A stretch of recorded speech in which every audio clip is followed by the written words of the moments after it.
نبی علیہ الصلوۃ والسلام فرمای و زمونس کوما زما زړه چې زه د آخرت وګت کما لیکن شاته د ماشومانو د جړه आवाज وورم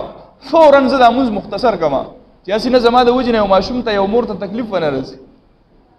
نبی علیہ الصلوۃ والسلام به دومره خیال ساتو د خلکو د عزتونو د خلکو د زړونو او مونږ بس صرف یو اصول نه بيدا جمعات ته جمعات ته ماشوم نه راولې خانو سوک راولم الکان نه ولم نوجوانان نه ولم نوجوانان نه راځي دا غي وجه دادا چې هغه ته متنفره کړی دی پوډکوالي باندې تا ځان نغټ زبر جوړ کړو او ماشومان ته بقارې دي وس هغه نوجوانان غټ شو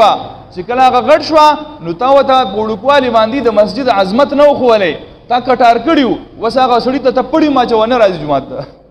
هغه ورو زما په جمعات کې سکا زما د پرخه خسته ټیک ټاک شته دا بکوما په دې باندې بازار له ویډیوګانی جوړوم او ګرځم با تاسو ګورئ کنه سودایان شوی د ټول خلک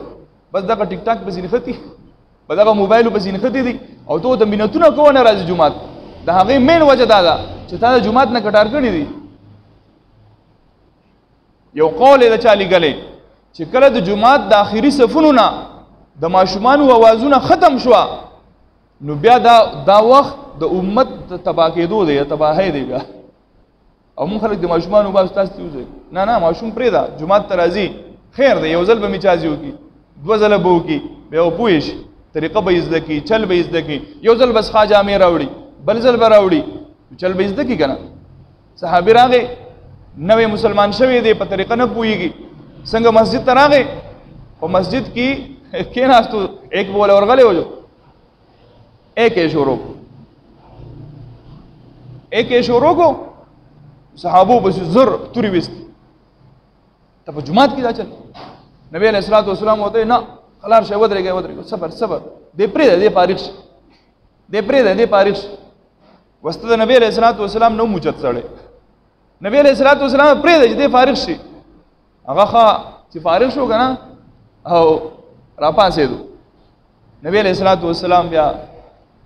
پویګ نبی علیہ الصلوۃ والسلام ته فرمای ته پته شته دا پاک ځای دی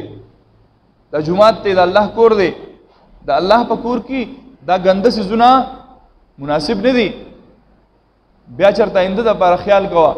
اسینه داسې ځای ته بیا راشه پاک ځای دی داسې مکو هغه صحابي وته خپل قبيله ته ځي خپل قبيله کې خلکو ته دغه आवाज لګای ما قهرني وما ضربني نه زو علما نه ما تقار شو ساجبه غوند کې پیغمبر وګنا ما خو ایمان نه وړو تاسو ایمان نه وړئ او د ځان سره وي د دنیا قافله راويسته پورا قبيله راويسته ټول مسلمانان د نبی عليه الصلاه والسلام د اخلاق دوی نبی عليه الصلاه والسلام دوه ځان ته رانږدې کړه کوم ماشومان چې حسن او حسین دوه رانږدې کړه بغیر کې واغستا او دلته راوړه